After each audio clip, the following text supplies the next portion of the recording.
करवा चौथ पर काली बहू को मिला धोखा। ओ हेलो, होने वाले हस्बैंड जी, शादी करने का इरादा है या नहीं? कि सारी उम्र बस प्यार मोहब्बत में ही गुजार लोगे? डोली सजा के रखना, मेहंदी लगा के रखना, डोली सजा के रखना, मेहंदी लगा के रखना, आएंगे हम तुझको लेने, सुन ओ मेरी सजना। बस बस, पिछले 1 साल से यही गाना सुनाते आ रहे हो आप। कहीं ऐसा ना हो जाए कि आप गाना गाते ही रह जाओ और कोई और मुझे डोली में बिठाकर लेकर चला जाए। अरे ऐसे कैसे कोई लेकर चला जाएगा? हम प्यार करते हैं तुमसे। प्यार करते हैं ना, तो शादी भी करिए। अच्छा वो सब छोड़िए, मुझे 5,000 रुपए दीजिए। अरे अभी कुछ दिन पहले ही तो मैंने तुम्हें 50,000 रुपए दिए थे। हाँ तो अब और दीजिए। क्या मुसीबत है ये, आजकल प्यार भी मुफ्त में नहीं हो रहा है, इसके लिए भी डोनेशन देना पड़ता है। हमसे प्यार किया है ना जनाब, तो अब उस प्यार को निभाना भी सीखिए। अच्छा चलिए, अब मैं चलती हूँ, कल सवेरे मिलते हैं। अरे सुनो अनीशा, यार बार बार कॉल मत किया करो मुझे, घर में रहता हूँ, मम्मी पापा पूछते रहते हैं मुझसे। अच्छा ठीक है, पर आप उन्हें जल्द ही अपने रिश्ते के बारे में बताइए। मैं आपसे बहुत प्यार करती हूँ सुमित, और आपके बिना नहीं रह सकती। कैसे बताऊं अनीशा तुम्हारे बारे में, तुम नहीं जानती मेरे जीवन में कितनी परेशानियां आ चुकी है। पता नहीं तुम्हें, पता नहीं जब तुम्हें पता चलेगा तो तुम क्या करोगी। सुमित अनीशा एक दूसरे से प्यार करते हैं। तभी सुमित अपने घर आता है तो उसके घर के दरवाजे पर एक काली सांवली लड़की पायल साड़ी पहने खड़ी थी। अरे इस मनहूस का चेहरा ही दिखना था पहले यार, जब भी इसे देखता हूँ सारा मजा किरकिरा हो जाता है। यहाँ दरवाजे पर भीख मांगने के लिए खड़ी हो क्या? नहीं जी, आप ही की राह देख रही थी मैं। आज संडे के दिन आप कहाँ चले गए थे? अब के बाहर जाने के लिए भी तुझसे अनुमति लेनी पड़ेगी मुझे? मैंने आपके लिए चाय पकौड़े बनाए हैं, बस उसी के लिए आपकी राह देख रही थी। तू ही खा तेरे हाथ के पकौड़े, काली कलुटी कहीं की, जब भी सामने आती है सारा मूड खराब कर देती है। तभी वहां सुमित की माँ हिमानी आ जाती है। ये क्या तरीका है बहू से बात करने का सुमित? पायल तुम्हारी पत्नी है, उससे इज्जत से बात किया करो। इज्जत के लायक है क्या ये? क्या कहा? अरे कुछ नहीं माँ। अरे पायल तुम चलो ना, मुझे अपने हाथ के स्वादिष्ट पकौड़े खिला दो। सुमित पायल को लेकर घर के अंदर चला जाता है। अरे रुकिए रुकिए, आप कहाँ इनके पीछे जा रहे हैं? अब आप सोच रहे होंगे कि एक तरफ है बाहर वाली और एक तरफ है घर वाली, तो भैया पहले इस झोल को ही जान लेते हैं जो हमारे सुमित ने फैला रखी है। चलिए जानते हैं सुमित के बारे में। देखिए गोरा चिट्टा 30 साल का ये लड़का एक बड़े से शहर में अपने माता पिता हिमानी और अजीत, बहन रिया और काली सांवली पत्नी पायल के साथ रहता है। पायल और सुमित की शादी सुमित की मर्जी के बिना कुछ महीने पहले हुई थी। सुमित की माँ को पायल की आंखें बड़ी पसंद थी, इसलिए ना उसने रंग देखा और ना रूप, और पूरी की पूरी पायल को ही अपने घर की बहू बनाकर ले आई। अब अपने सुमित भैया तो अनीशा नाम की गोरी लड़की से 1 साल से प्यार करते आ रहे हैं। वो अनीशा से भी शादी के वादे किए जा रहे हैं, जबकि पहले से ही सुमित की पत्नी उसके घर में मौजूद है। सुमित अपने माता पिता से बहुत डरता था, इसलिए वो अपने परिवार के सामने पायल को बहुत इज्जत देता था, साथ ही उससे प्यार का नाटक करता था। पर असल तो ये था कि वो पायल को बिल्कुल भी पसंद नहीं करता था। सुमित एक कंपनी में नौकरी करता है। तभी पायल सुमित के लिए कमरे में चाय और पकौड़े लेकर आती है। जी सुनिए, कुछ दिन बाद करवा चौथ आने वाला है, तो मुझे कुछ पैसे दीजिए ना। मुझे अपने लिए नए कपड़े और करवा चौथ के व्रत का सामान लाना है। तू किसके लिए रख रही है करवा चौथ का व्रत? जी आपके लिए। आप मेरे पति हो। हर सुहागन महिला अपने पति की लंबी आयु के लिए करवा चौथ का व्रत रखती है। इतनी ही जानकारी है तुझे तो किसी स्कूल की प्रोफेसर क्यों नहीं बन जाती? मेरी पत्नी बनकर मेरे जीवन में अंधेरा क्यों लेकर आ गई? चल भाग यहाँ से, काली कलुटी कहीं की। सुमित का हमेशा से पायल के प्रति ऐसा ही बर्ताव रहता है।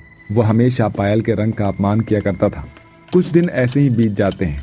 सुमित रोज सवेरे काम पर जाने से पहले अनीशा से पार्क में मिलता था। अब अनीशा को कहाँ पता था कि सुमित की शादी हो चुकी है। वो तो सुमित को अब तक कुंवारा ही समझती थी।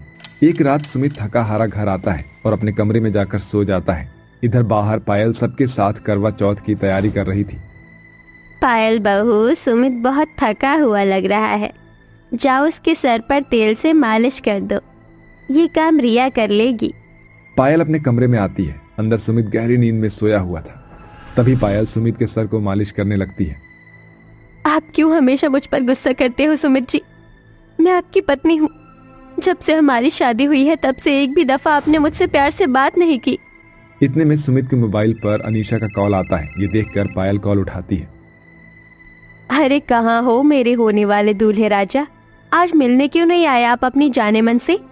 सुमित जी, मैं कब से आपका पार्क में इंतजार कर रही थी। ये सुनकर पायल के होश उड़ जाते हैं। Hello Sumit, hello Sumit, hello, अरे कुछ तो बोलिए। हेलो, कौन हो आप? और सुमित जी से इस तरह से बात क्यों कर रही हो? मैं सुमित की गर्लफ्रेंड हूँ, उसकी होने वाली पत्नी। तुम कौन हो? ये सुनकर पायल के होश उड़ जाते हैं और वो कॉल कट कर देती है। सुमित जी की गर्लफ्रेंड? मेरे पति किसी और से प्यार करते हैं और वो शादी भी करने वाले हैं। नहीं नहीं, ऐसा नहीं हो सकता। सुमित जी तो मेरे पति हैं। अनीशा की बातें सुनकर पायल परेशान हो जाती है। नहीं, वो लड़की जरूर कोई मजाक कर रही होगी मेरे साथ। मेरे पति मुझे धोखा नहीं दे सकते। अगले दिन सवेरे पायल ने सुमित के लिए करवा चौथ का व्रत रखा था और वो करवा चौथ की तैयारियों में लग जाती है। इधर सुमित अपने कमरे पर था। रात के समय हिमानी के घर आस पड़ोस की सभी महिलाएं करवा चौथ मनाने आई थी। इधर सुमित अनीशा के साथ पार्क में बैठा था। बहुत हो गया सुमित, अब मुझे आपके साथ आपके घर जाना ही है। आज मैं अपने करवा चौथ का व्रत आपके घर पर ही खोलूंगी।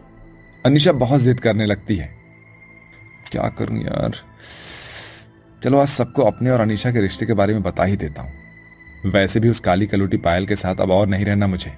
तभी सुमित अनीशा को लेकर अपने घर में आ जाता है। सुमित, ये लड़की कौन है? माँ अनीशा है। मैं और अनीशा एक दूसरे से बहुत प्यार करते हैं और बहुत जल्द शादी भी करने वाले हैं। ये सुनकर सभी के होश उड़ जाते हैं। क्या सुमित, आप ये क्या बोल रहे हो? मैं आपकी पत्नी हूँ। पत्नी? सुमित, आपकी पत्नी कब हुई? आपने तो मुझसे कहा था कि आप अब तक कुंवारे हैं। अनीशा, मुझे माफ कर दो। मैंने तुमसे झूठ कहा था, पर मैं इस काली कलूटी पायल से शादी नहीं करना चाहता था। ये शादी मैंने अपने माता पिता के दबाव में आकर की है। मैं तुमसे शादी करना चाहता हूँ। ये सब क्या है सुमित? एक तरफ घर वाली और एक तरफ बाहर वाली। अरे नालायक, शादीशुदा होकर किसी और लड़की से चक्कर चला रहा है तू। आपने मुझे इतना बड़ा धोखा दिया सुमित जी। वो भी करवा चौथ के दिन। अब मैं यहाँ एक पल के लिए भी नहीं रुकूंगी। सुमित, आपने तो मेरी जिंदगी ही बर्बाद कर दी। अरे मेरी बात। पायल बहू, तू कहीं नहीं जाएगी। अगर इस घर से कोई जाएगा तो ये सुमित जाएगा। चल निकल इस घर से सुमित। हिमानी सुमित और अनीशा को धक्के मारकर घर से बाहर निकाल देती है। अनीशा और सुमित घर के बाहर खड़े थे। सुमित जी, मैं अब भी आपसे शादी करने के लिए तैयार हूँ। जाइए, आप अपनी सारी जायदाद और सारा पैसा लेकर आइए। अरे कहाँ से लाऊं जायदाद पैसा? ये सब मेरे पिताजी के नाम है। मेरे पास तो फूटी कौड़ी तक नहीं है। क्या? तो भिखारी मेरे पास क्यों खड़ा है? चल निकल यहाँ से। आज के बाद मुझसे मिलने की कोशिश भी की ना तो पुलिस के हवाले कर दूंगी तुझे मैं। अरे अनीशा। अनीशा वहां से चली जाती है। ये तो गई। चलो अब पायल के पास ही चलता हूँ। पायल, मुझे माफ कर दो। मैं वादा करता हूँ कि आज के बाद तुम्हारे सिवा किसी और से प्यार नहीं करूंगा। बस एक बार माफ कर दो मुझे। एक तरफ घर वाली और बाहर एक और। बाहर वाली के नमूने ऐसे ही होते हैं। चली गई ना तुझे वो छिपकर ही छोड़कर। अब तू भी निकल यहाँ से, निकल।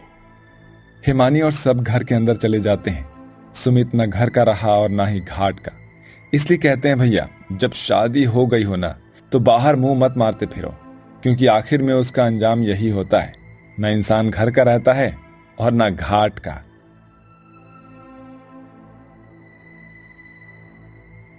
हाँ, ये लो आज की दिहाड़ी के पैसे। ये क्या, सिर्फ 60 रुपए? बाकी के 10 रुपए कहाँ हैं? पिछले हफ्ते पहुंचने में देरी हो गई थी तो सेठ 10 रुपए काट रहे थे, तो मैंने उन्हें कहा था कि अगले हफ्ते काट लेना। उसी के ही काटे हैं ये 10 रुपए। ये 10 रुपए भी मुझे 1000 रुपए के बराबर लगते हैं। रोज के 70 रुपए में घर का खर्च चलाना कितना मुश्किल है ये तो हमें ही पता है। खैर छोड़िए, आप हाथ मुंह धो लीजिए, मैं खाना लगाती हूँ। राजीव जाकर हाथ मुंह धोता है। वहीं अनामिका खाना लगाती है। ये क्या, आज भी खाने में दाल चावल है? रोज रोज दाल चावल खाकर मैं थक चुका हूँ। 70 रुपए में घर का खर्चा चलाना, राशन लाना, सब्जी लाना नहीं हो पाता है। आप जानते भी हो मंडी में सब्जी कितनी महंगी हो रही है। मटर 40 रुपए किलो है और पालक 60 रुपए किलो है। इस गरीबी में तो ढंग से 2 वक्त की रोटी भी खानी मुश्किल हो जाती है। इतना कहकर राजीव दुखी मन से ही वो दाल चावल खाता है और सभी लोग सो जाते हैं।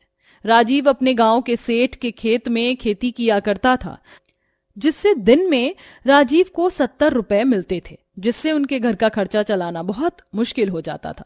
ऐसे ही पूरे परिवार के गरीबी में दिन बीत रहे होते हैं और एक दिन, अरे घर पर कोई है? जी, आप कौन? मैं सेठ हरि प्रसाद के घर से आया हूँ। सेठ हरि प्रसाद ने गांव के सभी लोगों के लिए कल शाम बड़ी दावत रखवाई है, तो आप सभी को सह परिवार उस दावत में आना है। आशा दावत की खबर सुनकर बहुत खुश होती है और अपने बहू और बेटे को बताती है, जिसके बाद अगली शाम तीनों तैयार होकर दावत में जाते हैं, जहां वो देखते हैं कि दावत में कई तरह की सब्जियां हैं। अनामिका, माँ देखो कितनी सारी सब्जियां हैं, इनमें से तो कई सब्जियों के नाम भी मैंने नहीं सुने हैं।